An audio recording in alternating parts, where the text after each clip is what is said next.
Ce n'est plus l'heure de rester caché. L'époux revient, il faut veiller. Réveille les morts, annonce la vie. Femme de feu, lève-toi et crie. Feu, dans les cieux, l'éveil, poussons les feu, dans les feux, ça monte les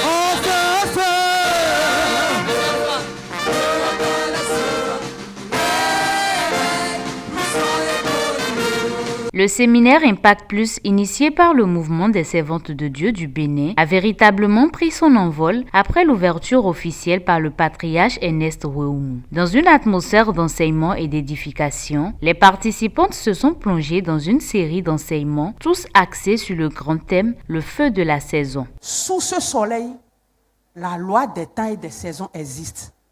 Et la Bible va nous dire déjà dans Genèse 8, verset 22, que tant que la terre subsistera, tant que les lois des semailles, des moissons, le froid et la chaleur, l'été et l'hiver, le jour et la nuit ne cesseront point. Donc il y a des saisons de pluie, il y a des saisons de sèche. Et une saison annonce une autre saison. C'est comme ça. Et Dieu, même dans sa souveraineté, lui qui n'est même pas dans le temps, pour collaborer avec les hommes, il se soumet au temps. Il se soumet au calendrier des hommes pour pouvoir agir. Donc, lui-même respecte la loi des temps et des circonstances. Donc, si notre Seigneur respecte la loi des temps et des circonstances, ce n'est pas à nous de négliger pour dire, en son temps, le Seigneur va faire. Et je crois que c'est l'erreur que beaucoup d'entre nous faisons. Et nous ratons les saisons. Mais Dieu a inspiré sa servante pour nous guérir, pour que nous prenions conscience que nous n'avons plus assez de temps. Les temps sont finis. Les blocages émotionnels, ce sont les blocages qui sont dus aux choses qu'on a eues au passé, les blessures qu'on a eues au passé, dont les gens qui nous ont offensés, et ça restait dans notre cœur. Et on a gardé ça. Donc c'est là, chaque fois que on veut prier, et on se rappelle de ça, l'esprit disparaît en même temps. Alléluia. L'esprit disparaît au même temps. Et je veux dire ce soir, toutes les femmes ici présentes veulent aspirer à l'évolution, à l'avancement, dans l'œuvre de Dieu, dans leur vie active. Aucune femme ne veut être stagnante. Aucune femme ne veut rester sur place. Toutes les femmes veulent l'évolution dans leur vie. Alléluia. Toutes les femmes veulent l'évolution dans leur vie. Mais il y a ces choses-là qui servent comme les blocages dans notre vie. Il y a ces choses-là qui sont des blocages, qui sont des poisons dans notre vie, qui nous empêchent à évoluer, qui nous empêchent à avancer. Alors ces choses-là font que nous ne progressons pas dans la vie active. Tu as besoin de ce carburant afin que le feu en toi brûle toujours. Et ce matin, le Saint-Esprit va remplir quelqu'un de ce carburant au nom puissant de Jésus. Le premier point, c'est développer une vie de prière puissante et permanente.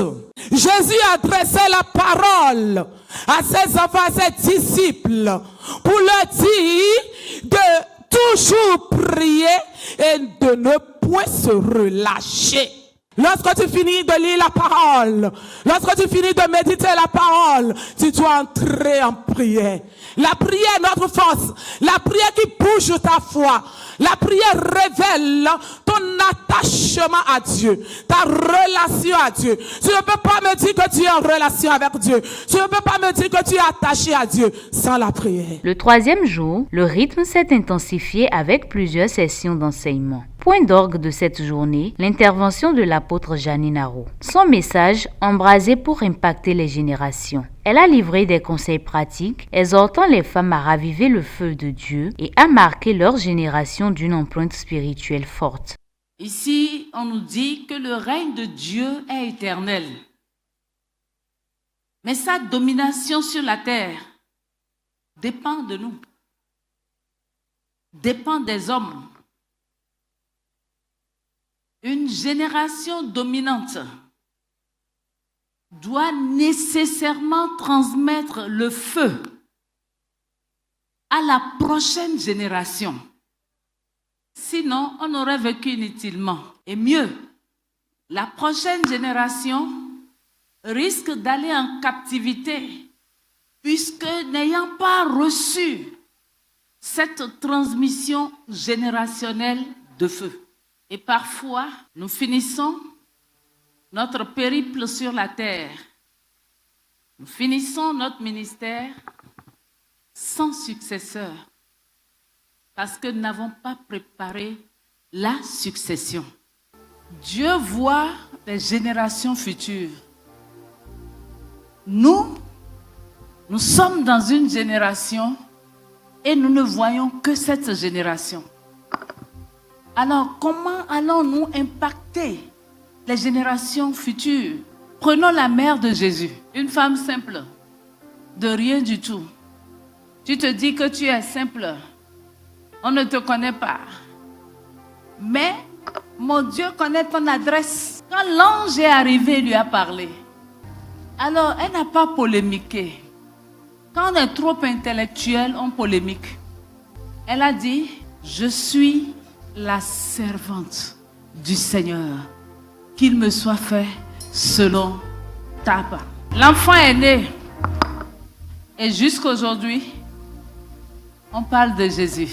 Marie est décédée il y a très longtemps. Même si on cherche son cadavre, on ne va plus trouver.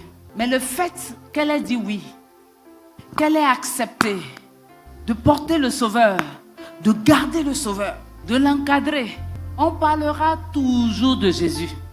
Et quand on parle de Jésus, quelqu'un dira, mais qui l'a mis au monde? On va appeler le nom de qui? Je déclare sur ta vie qu'on appellera ton nom. On peut prendre l'exemple de David.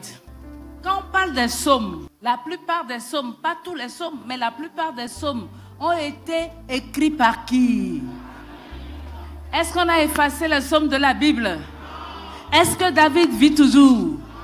Il est parti il y a combien de milliers d'années?